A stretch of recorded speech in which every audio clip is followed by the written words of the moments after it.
Hey there, guys. Today I am looking at The Elder Scrolls 1 and 2, I might as well. So it kind of dawned on me. I had played Skyrim first, then Morrowind because people wouldn't shut up about it, and then finally Oblivion was my last one. And kind of, the retrospective on that is that, Skyrim, everyone plays it, everyone loves it, everyone's also sick of it. And Morrowind, everyone, all the old guys praise it and say it's the best story, and it definitely does, but the gameplay is atrocious. And then you have Oblivion, which I honestly of the three was my least favorite, because it was like, you don't have the best story and you don't have the best gameplay. You're like the weird middle child. You don't really fit in anywhere, and you're not the best at any one thing. You're just okay. And you could see it as a building block or whatever, but that's the only redeeming thing I really have to say about Oblivion. I really didn't enjoy it, except for like maybe the final part, and the story was kind of really nifty and cool. But I realized, okay, wow, I've done the Elder Scrolls series. I kind of had this great grandeur about it. It's like this big epic fantasy RPG, and I realized I had played 3 to 5 out of 5, and I was, the first two I've never actually seen gameplay of them, and so I saw a little bit of gameplay on it, and I looked it up on Steam, like, they're both free. They're not Todd is not charging you anything for this one. So similar to I was playing Unreal recently, and so it's similar to kind of the idea of Abandonware. I want to go back and just experience the vibe, if you will. What are the Elder Scrolls 1, Arena, and Daggerfall really like? And so it's actually super interesting because, again, you can see how things developed, how they, emerged and transformed over the years, and how there's certain callbacks to other things. And just, it's so fascinating, at least to me, to go back in time to the beginning of a certain series and basically look at where it started and what are some of the things that it's just kept over the years. So one thing that I think is really interesting is that even when you start the game, you start it. Well, I mean, there's so many things that are really cool about it, but basically it's a dungeon crawler. Like, it is basically a dungeon crawler that they built a fantasy world around, and you see that's a lot with Skyrim and some of the other games, Oblivion, whatever, is that there's just certain dungeons, and it's just expected there's a dungeon there's something to explore, there's something to do, very, very D&D kind of energy. And I always thought there shouldn't be this many dungeons in the land of Skyrim. Like, there shouldn't be a bunch of like skeletons hidden around every corner or whatever, but that's just how it is, basically. And I kind of realized, that's always just been the DNA of this game. And I don't know, I was just kind of surprised, like, that this is the core Skyrim experience. People don't think about the Elder Scrolls as being, they think of it as this wide open fantasy RPG where you choose all of your actions, but no, it's about putting your ass through a bunch of dungeons that's fighting skeletons. And it's like, that is the root of a lot of these games.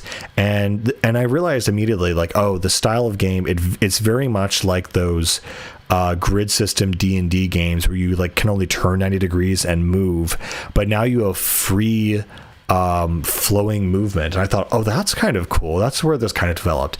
The other thing that took me a long time to do is I put all my key bindings, but it took me like 10 minutes to figure out how to attack. I thought I might be like Morrowind, where I was attacking, but I couldn't see any damage or any effect that I was doing.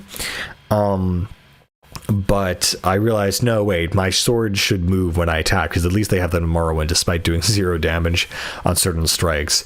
And what I realized is hold down the right button, or the right, mouse. I was doing that. I'm like, I'm clicking it, and it's not doing anything. And I thought, am I just not seeing it? What's going on?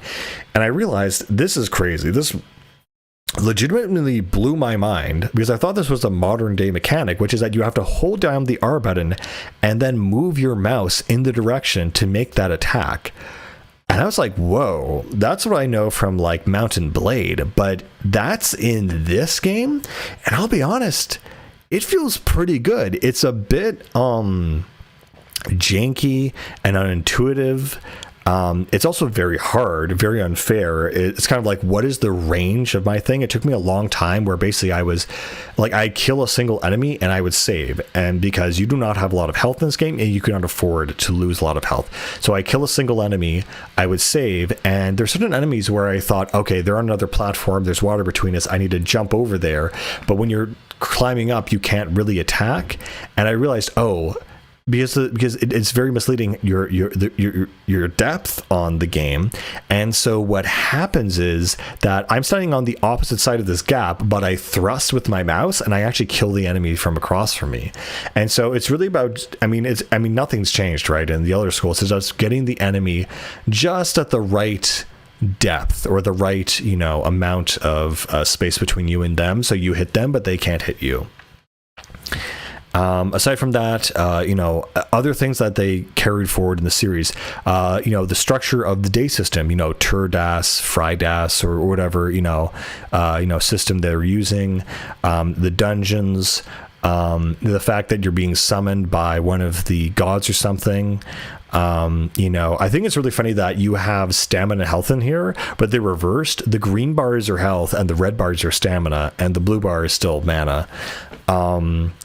You still kind of equip everything from a menu. You still have screen shake, which I thought was very funny even back then.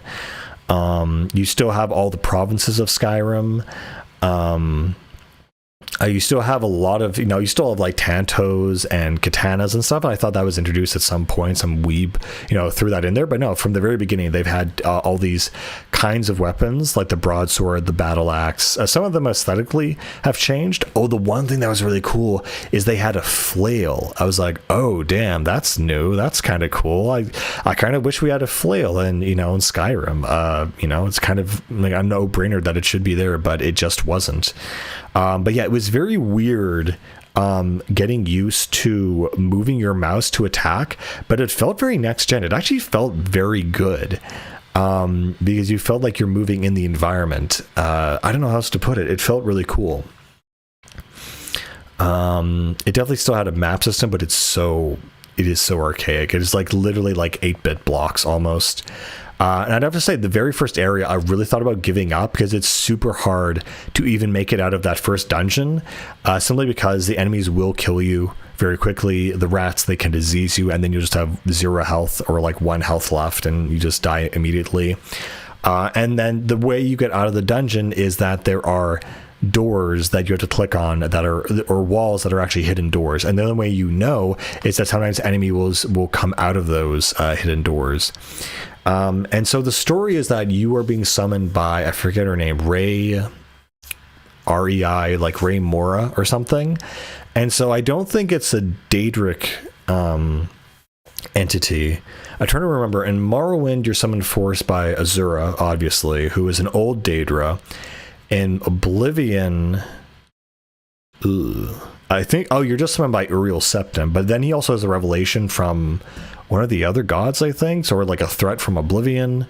And then in Skyrim, you're just summoned by like the Jarl to go fight the dragons. But in here, there's very much this energy or essence that the gods are summoning you. And I have to admit, the animation that they used for Rei Mora is kind of extremely charmingly stupid, where they obviously got one of the guy's wives to like be this lady or something. Like, she does not look like a goddess. She looks like someone's mom, who they have this magical blue sky, and she has like sparkling earrings and this very magical, whimsical, surreal thing, but it felt very wholesome at the same time. I was honestly kind of enchanted. It was like putting your mom into like a sparkly video game character. It was very like, this is a little bit weird, but it's also extremely charming. And I don't know, I was legitimately charmed. I'm like, oh, this is really nice that someone did this. I don't need a big titty goth, goddess to follow. I just need like some lady. And it definitely gave me I don't know, like classical Greek mythology vibes, like Hera or Athena or something. Just like some lady in like a toga, like talking to you with a blue sky thing. It was very, I don't know, spiritual in a weird way. Yeah, I don't know. And so, and again, another thing that has been brought over is you have all the races. You have Khajiit, elves, dark elves. The only funny thing, though, about Khajiit and Argonians is that they're, how do you say this? On the furry scale, they're much more closer to humans. So they might be a human, but they have certain face paint or like cat ears or like scales on their neck or something. But they're mostly human. And it's just interesting how that transformed over time. I think that's really cool how the pattern just shifted. Of course, you have dark elves, and yeah, I don't think you can play as orcs until like Morrowind, maybe.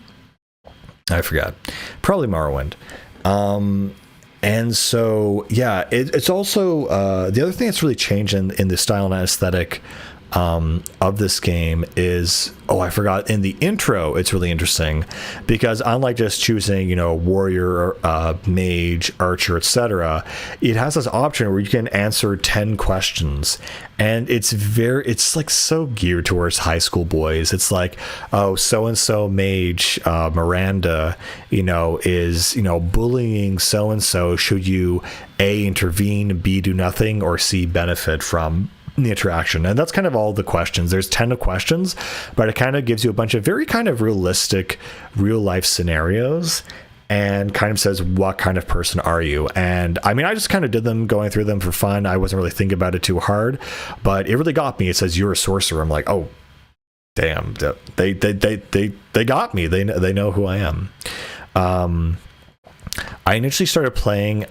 It was also interesting that I don't know if you can play as an Imperial, because it says, the other cool thing is that at the beginning of the game, it shows all the provinces of Skyrim, the entire world of of the Elder Scrolls. And it basically says, in order to choose your race, you don't choose from a list, you actually choose the region and province. And it's actually not that well set up, because when you choose your race, or so you choose your area, and then once you confirm you've chosen your area, then you get to see what you look like and also your stat bonuses. So if you don't like the race that you chose, you just have to restart the game again, which is really super frustrating. The other thing I really enjoy about this is the opening art and cinematics. They're done in this very kind of like super like, this whole thing is running on DOS, so that whole sort of interface of sprite based DOS art is just totally there. And what it is, it's actually the end of the second era. I'm just remembering I saw this video talking about the differences in the Elder Scrolls series, which is why I'm playing this to begin with. And it showed this thing that apparently every era was 1,000 years, and then they fixed that and chopped that, when it was like, no, there's a world-ending event that happens. And Morrowind was, the volcano erupting, or was it the events of that game? I forget. It doesn't matter. But you were kind of in the end of the second era. One of the emperors, I'm pretty sure it wasn't Uriel Septim. That would be too weird in terms of congruity. Is like someone the fourth is basically deposed, and he's been replaced with a dark wizard mage called Tharn, and it's your job to, and he basically disguised himself as the emperor, so everyone thinks it's him when it's really not. So your job is essentially to go in and defeat the wizard, and you're being guided by, again, Rey Mora, and she's telling you that only you can see through the lies and the illusion, and only you can bring peace to the land, whatever, as things get worse and worse. So that's basically the main setup. The other cool thing is that depending on what race you chose, I mean, I think it's also a great introduction to a game, because it shows you the entire world map and says, where do you want to be from? Where do you want to be born from? So it very much is a choose your own adventure thing, but you're already getting the lore. Like, okay, people from this area of the world look like this. People from this area look like this. And then you spawn into the game, and then you start exploring and whatever. And so you all start in the identical dungeon, but when you actually exit that dungeon, that also, you'll exit where you chose your class to spawn, essentially. And so I chose a Nord in Skyrim simply because, I wanted to choose, I mean, everyone does their thing differently, but when I play Elder Scrolls games, I just choose the race of that region that I'm in. And so Morrowind was the Dark Elf, Skyrim was the Nord, Oblivion I was an Imperial. And here I wanted to be an Imperial as well, but I realized that the Imperials literally are just kind of a conglomeration of different races and peoples living together, or really just like, better Bredons or substitute Bredons. I don't know how you want to look at it, but you actually can't choose the Imperial province. So I thought, okay, well, I can't be those guys. I guess I'll just be a Nord. I guess I just kind of gave up because I chose a Nord, honestly, because I just wanted the strongest attack and just have a chance at playing the game for more than an hour, because it is charming in a certain way. And speaking of charm, when I exited and I met Elder Scrolls 1 Arena Skyrim, it was very, very entertaining, but also extremely charming. And I think from the music alone, I was very, very charmed by it, and because it had that, the synths and the sound effects of that era, and it honestly felt like it belonged in Final Fantasy VII or something. And it was very Christmassy, very, I don't know, wholesome. I really enjoyed just being in low poly Skyrim. And it's so funny too, because like there's only 2 different NPCs. There's like woman, man, and guard. And I do like when you do commit a crime and attack someone, they say halt. So that has not changed. They'll still say halt in their, MIDI, low poly voices. So that has not changed across the entirety of the Elder Scrolls, which is nice to see. But yeah, you finally got into the world. You go to like an inn. He gives you like a little, treasure map thing. So you have your logbook that you follow, and you kind of do that thing and deliver that thing to that person. What really made me laugh so hard is the logbook. It has 2 functions on it. It's close and print. So the idea that you would print out your log sheet so you can see all the quests that you have to do and then cross them off one by one as they do it. So it's bringing pen and paper literally to the game. I just found it so funny. And again, that's what the roots of these games are. It's like hardcore D&D, pen and paper stuff. And I just think it's so funny that there's this weird marriage between the digital and, the physical, that idea and that mindset still kind of persists.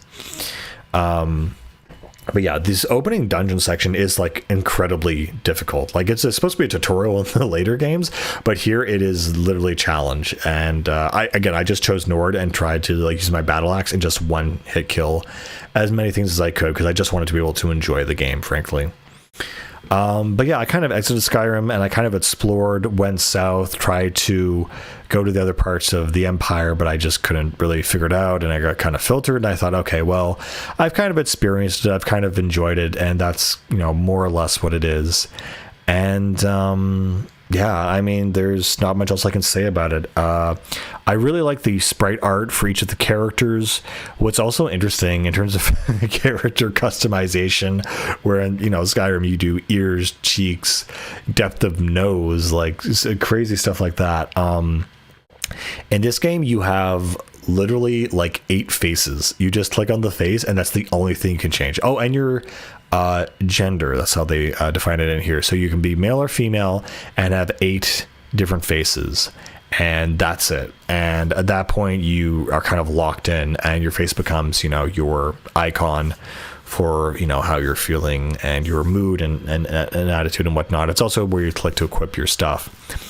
It's also very difficult and frustrating as well that I had a bunch of weapons, daggers, swords, whatever, and there were a bunch of numbers like +10 all around me, and when I equipped a weapon, those numbers went down. So I'm like, am I losing stats? No, that doesn't make sense. So the lower stat means I'm doing more damage. Like I had no way of telling like what what or how the inventory or what different things did. Like it was very convoluted. This is one of those games where it's like you need the user manual to figure out what to do. Like it is very, very convoluted. But again, I really enjoy how this feels like those old school RPGs, but it feels much more free and fluid. I can see why this took off at the time. It's like, hey, it's like this other game, but you can move totally freely. You can swing your sword in any direction, and depending on how you swing it, it'll do an uppercut or a horizontal cut or a thrust. That's legitimately really cool, even today. I'll be honest, where I'm just used to clicking a button and having it work for me. I think there are some games where they use like the right stick to like do like sword attacks. Like I think they did some Star Wars games, but I never really liked it there. But here I do kind of like it. I don't know why. It just feels right, I guess. But I can see it getting very tedious. If you're here for more than 10 hours and you're swinging your mouse around, you are going to get carpal tunnel very fast. Yeah. But anyway, that's kind of my adventure with the Elder Scrolls Arena, and so it's funny. Why is it called Arena? The final part I'll give on here. It's basically that it's this idea. Well, actually, it makes more sense because the point of the arena, it's like, oh, well, the Emperor's in trouble. Tharn has turned the world into kind of like a no man's free-for-all. And so it's like stepping into the arena is stepping into the chaos. And so if all these races, all the parts of Tamriel kind of up for grabs, and you just have to be another part of the chaos that brings order to it, essentially. So I found that really, really cool, and it's kind of like it's a Wild West version of the fantasy genre in a way. It's kind of like, oh, there are no rules and stuff like that. And it makes a lot of sense because you can tell there's a bit more of a fluid or combat focus on this game than other, RPGs from the era. Like, it wants to make you feel like you're stepping into a combat situation, and it's very much dungeon crawlerish. In fact, I went to one of the taverns and the guy literally said, oh, if you're looking for some dungeons to crawl, there's this place and this place. And I thought, oh my god, I don't actually know the origin of that term, I guess, and I realize it must come from D&D, but as to the exact context, I've never really been privy to that information. I guess it's the people who play D&D not for the character building or the leveling up, but guys who just want to experience the dungeon and kind of explore every nook and cranny, and yeah, it's so difficult you're crawling through it. I don't know, that's my best guess. I'm sure there's someone out there who's going to give me the real vibe or thing on it, but that's kind of what I perceive. And maybe because you crawl, because it is like literally a labyrinth that feels like it goes on and on and on, and you have to like crawl every square inch of it to find that one secret hidden door that is the exit or where the treasure is hidden or something. But yeah, I think that's all I got to say about this game. Really, I'm not going to, I'm obviously not going to play it. I'm not going to really invest heavily in it.